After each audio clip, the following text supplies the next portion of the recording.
Hi guys, welcome to another episode of Rock Bottom Airsoft. It's good to see you again. If this is your first time here, then it is good to see you, and I hope you're going to stick around.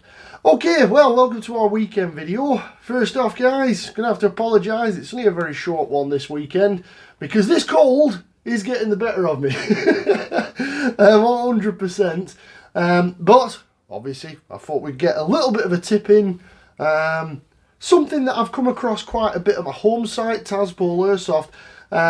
Other people's and other players' guns, replicas, they've had issues with a fault that can be caused by one of these. So what we're looking at today, as you probably know from the thumbnail, is battery adapters. Now this is one that I made.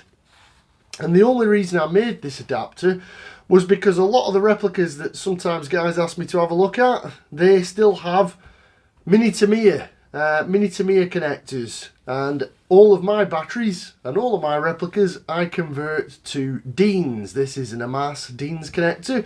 Really good quality connectors, I really like them, and they're well worth it. So before we go into the adapter and why adapters are a bad idea, and that's what I'm putting out today, yeah, it's well worth changing over guys. I've covered it a few times on the channel.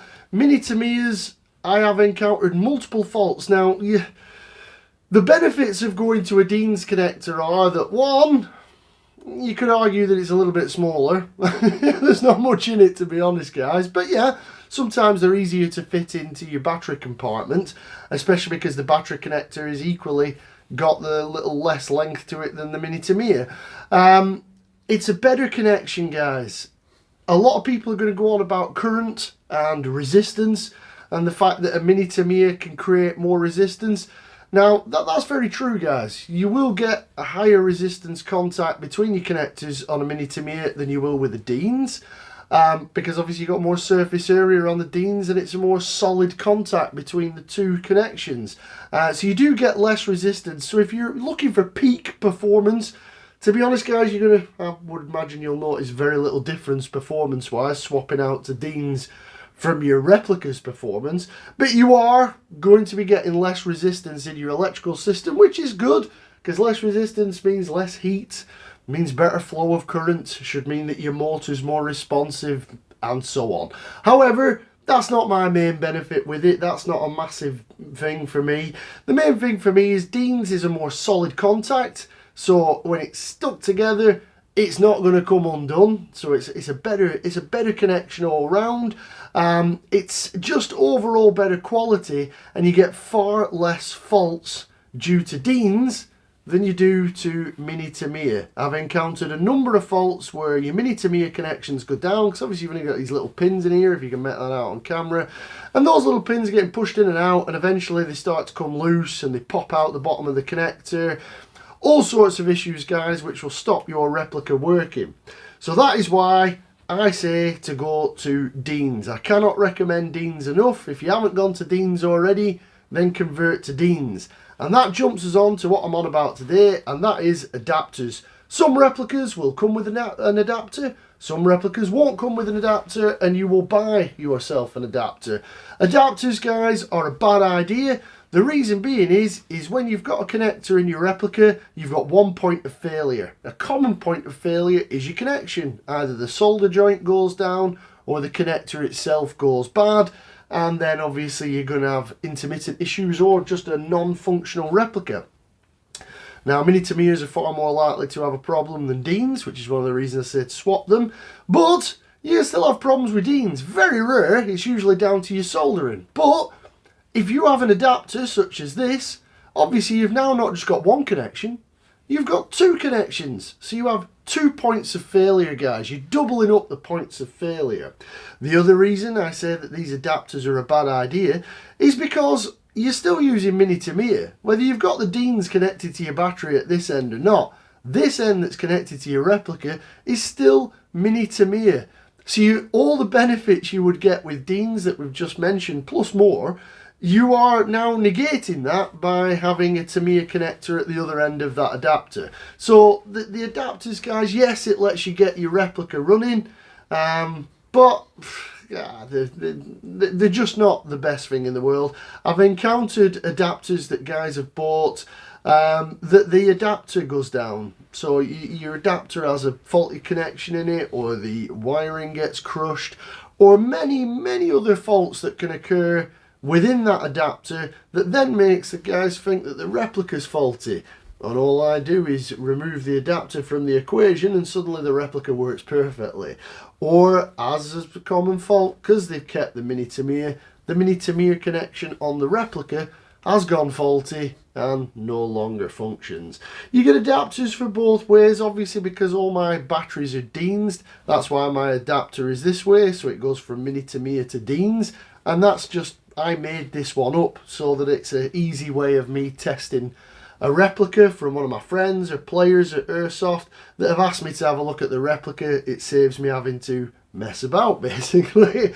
So that is the only reason I made this adapter. Now, you do get adapters that convert from Deans to mini tamiya for the female end, for your battery, and that is more common. Some of the replicas now will come Deans to standard, and they will include an adapter, so that you are able to plug in a mini tamiya battery should you have mini tamiya batteries only.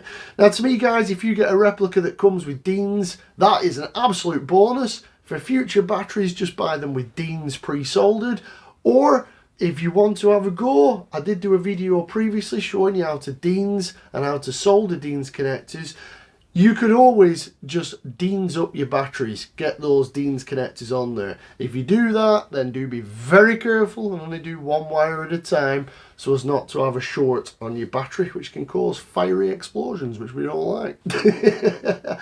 So that is very briefly, guys, why these adapters, bad idea. Don't like them. Try to get out of the habit of using them. Obviously, it won't be necessarily one like this, because this is for what I've made, so I can use my Deans batteries on a non-Deans replica. You'll probably have the other way around, that you have a Deans replica and an adapter so you can run your mini tamiya batteries. Honestly, guys, the amount of faults you can end up with because of these adapters, the number of replicas I've had handed to me on site when I've been playing Airsoft, asking if I just have a quick look at the replica, and all I do is wiggle the connector and the replica starts working because that mini tamiya has gone down, or there's a fault in the wiring, or a solder joint on the other end has become brittle or dry and is giving a bad contact. So these adapters are adding multiple points of failure. One other thing worth mentioning as well is if you do buy an adapter, be very careful, because some of the RC adapters, which are made for converting to all sorts of connectors, including Deans to mini tamiya, they will be reverse polarity. So be very careful with that, guys. Some of the RC stuff is reverse polarity to what we use in Airsoft, and what I mean by that is the positive and negative wire are swapped. Now, in an Airsoft replica, the worst thing that could happen if you haven't got any protections in place is that you're going to reverse polarity and your motor's going to run the wrong way, which, as you can imagine, in our Airsoft replicas, is a bad thing. You don't want that motor running the wrong way. Further than that, you could have problems with electronic trigger units and things like that. All basically bad things. So if you are going to go with an adapter, remember that you could have the issue of reverse polarity, so double check before you buy one. But as I've been saying, don't buy one, guys. Just convert to Deans. I've said it many times. There are other options if you don't like Deans. You get XT60s, XT90s. They all have their benefits, but me personally, I use Deans. They're affordable, they're small, they're compact, and they can handle more than enough current for the replicas that the majority of us are running. In the RC world, Deans are kind of going out of fashion because they can't handle the current involved effectively. But for us in Airsoft, Deans is still more than adequate for the batteries and motor setups that we're running. So that's my bit for today, guys. Adapter's bad, mini tamiya pretty bad. So overall, Deans is better. So the point of today's video is, I know I've covered going to Deans before, but it's just about these adapters. Very quickly, that you do not want one of these adapters, guys, whether you make it yourself. I mean, obviously you make it yourself, you know your workmanship, it's probably going to be more effective. However, they're still not worth it, guys. As I say, I have this just for working on friends and players' replicas if they ask me to have a look at it. But if you've got a Deans replica and you use an adapter to run mini tamiya batteries or vice versa, then I'd recommend not bothering doing that, guys, and just convert everything to Deans. Adapters, not the best at all. As I say, multiple points of failure rather than just your mini tamiya being a point of failure, which, let's be honest, guys, they don't go down all the time, but I have had a lot of faults because of mini tamiyas. But if you're running one of these adapters, you are now creating 2 potential points of failure. And if you're worried about resistance in your electrical system and getting the peak of performance, your mini tamiya, as we've said, is higher resistance than your Deans connector, can't handle as much current either, so it's more likely to heat up and, worst case scenarios, melt the joints. However, the big thing is you're now multiplying that, because obviously with an adapter you've got a point of contact here, a point of contact there. That's 2 potential points of failure, 2 lots of solder joints, and a little bit of extra cabling, which could all cause you to have faults that could annoy you. So if you change out for Deans, you erase the problem with the mini tamiya, and you erase the problem of having this adapter with the points of failure, and you've now only got 1 point of failure. So there you go, guys, quick one for today about the bad vibes that you're going to get from one of these adapters potentially. I'm not saying that everybody will have had that. You might have been running one for years and it's been absolutely fine. However, in my experience, a lot of faults I've come across is down to people using these adapters and creating points of failure, creating resistance. There's just no point to it, guys. Just swap out for Deans or a connector of your choice and erase those points of failure. Okay, guys, well, I hope that's been helpful. I'm sorry it's only a short one today, but as always, I hope you've enjoyed it. And if you did enjoy it, drop a like on there, it helps me out. And if you haven't subscribed to the channel yet, then do get subscribed. That way you won't miss little tidbits like this. But apart from that, guys, thank you very much for watching, and I look forward to seeing you in the next one.